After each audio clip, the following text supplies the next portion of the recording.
Lyca மற்றும் red giant movies தயாரிப்பில் பிரம்மாண்ட இயக்குநர் சங்கர் இயக்கத்தில் உலகநாயகன் கமல்ஹாசன் நடித்த இந்தியன் 2 ஜூலை 12 முதல் உலகமெங்கும் திரையரங்குகளில்.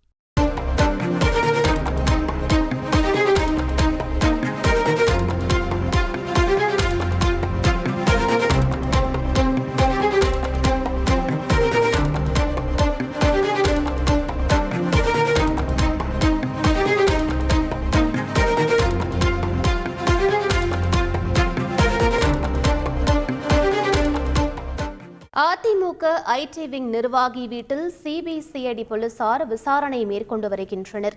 ஈரோடு மண்டல அதிமுக ஐடி விங் நிர்வாகி கவின்ராஜ் வீட்டில் சிபிசிஐடி போலீசார் தற்போது விசாரணை மேற்கொண்டு வருகிறார்கள். முன்னாள் அமைச்சர் எம்.ஆர். விஜயபாஸ்கர் தொடர்புடையவர்கள் வீட்டில் தற்போது சோதனை என்பது நடைபெற்று வரக்கூடிய நிலையில் அதிமுக ஐடி விங் நிர்வாகி வீட்டில் சிபிசிஐடி போலீசார் விசாரணை மேற்கொண்டு வருகின்றனர். சொத்து மோசடி வழக்கில் எம்.ஆர். விஜயபாஸ்கரின் ஜாமீன் மனு தள்ளுபடி செய்யப்பட்ட நிலையில் எம்.ஆர். விஜயபாஸ்கரின் நெருங்கிய உறவினரான கவின்ராஜ் வீட்டில் தற்போது விசாரணை என்பது நடைபெற்று வருகிறது. முக்கிய செய்தியாக பார்த்துக் கொண்டிருக்கிறோம். கூடுதல் விவரங்களை எமது செய்தியாளர் மணிகண்டன் சொல்ல கேட்கலாம். வணக்கம் மணிகண்டன், எதன் அடிப்படையில் இவரது வீட்டில் விசாரணை என்பது நடைபெற்று வருகிறது? முழு விவரங்களை பதிவு பண்ணுங்க. வணக்கம். அதிமுகவை சேர்ந்த முன்னாள் அமைச்சர் எம்.ஆர். விஜயபாஸ்கர் மீதான சொத்து மோசடி வழக்கு குறித்து சிபிசிஐடி போலீசார் கடந்த ஒரு மாத காலமாக தொடர்ந்து தீவிர விசாரணை நடத்தி வருகின்றனர். குறிப்பாக கரூர் மாவட்டம் வாங்கல் குப்பிச்சிபாளையத்தை சேர்ந்த பிரகாஷ் என்பவர் தனக்கு சொந்தமான 22 ஏக்கர் நிலம், அதாவது 100 கோடி மதிப்புள்ள சொத்தை போலி ஆவணங்கள் மூலமாக மோசடியாக எழுதி பெற்றதாக ஒரு புகார் அளித்திருந்தார். அந்த புகாரின் பேரில் வாங்கல் காவல் நிலையத்தில் வழக்கு பதிவு செய்யப்பட்டது. மேலும் இந்த வழக்கானது சிபிசிஐடி வசம் ஒப்படைக்கப்பட்டு தீவிர விசாரணை நடைபெற்று வரும் நிலையில் முன்னாள் அமைச்சர் எம்.ஆர். விஜயபாஸ்கர் இந்த வழக்கில் இருந்து தன்னை விடுவிக்க கோரி இடைக்கால முன்ஜாமீன் கேட்டு கரூர் மாவட்ட நீதிமன்றத்தில் 2 முறை முன்ஜாமீன் மனு தாக்கல் செய்திருந்தார். ஆனால் அந்த மனுக்கள் இரண்டுமே தள்ளுபடி செய்யப்பட்டன.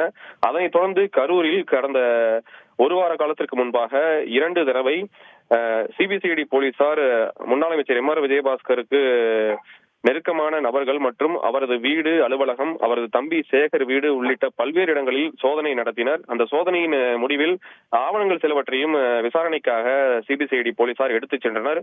இந்த நிலையில் இன்று காலை முன்னாள் அமைச்சர் எம்.ஆர். விஜயபாஸ்கரின் நெருங்கிய உறவினரும் அதிமுகவை சேர்ந்த ஈரோடு மண்டல தகவல் தொழில்நுட்ப அணி மாநில செயலாளர் கவின்ராஜ் என்பவர் வீட்டில் விசாரணைக்காக சென்றுள்ளனர். ஆனால் கவின்ராஜ் வீட்டில் இல்லாத காரணத்தால் அவரது குடும்ப உறுப்பினர்களிடம் அவர் குறித்த தகவல்களை விட்டு அங்கிருந்து சென்றுள்ளனர். தொடர்ந்து கரூரில் அதிமுகவை சேர்ந்த முன்னாள் அமைச்சர் எம்.ஆர். விஜயபாஸ்கருக்கு தொடர்பு நபர்கள் மற்றும் முக்கிய நிர்வாகிகள் என பல்வேறு நபர்கள் வீட்டிலும் தொடர்ச்சியாக சிபிசிஐடி போலீசார் விசாரணை நடத்தி வருகின்றனர். குறிப்பாக ஒரு சிலரை பசுதிபாளையத்தில் உள்ள சிபிசிஐடி அலுவலகத்திற்கு அழைத்து சென்று விசாரித்துவிட்டு திருப்பி அனுப்பி வருவதாகவும் தகவல்கள் வெளியாகியுள்ளது. விவரங்களுக்கு நன்றி மணிகண்டன். லைகா மற்றும் ரெட் ஜெயண்ட் மூவிஸ் தயாரிப்பில் பிரம்மாண்ட இயக்குநர் சங்கர் இயக்கத்தில் உலகநாயகன் கமல்ஹாசன் நடித்த இந்தியன் 2 ஜூலை 12 முதல் உலகமெங்கும் திரையரங்குகளில்.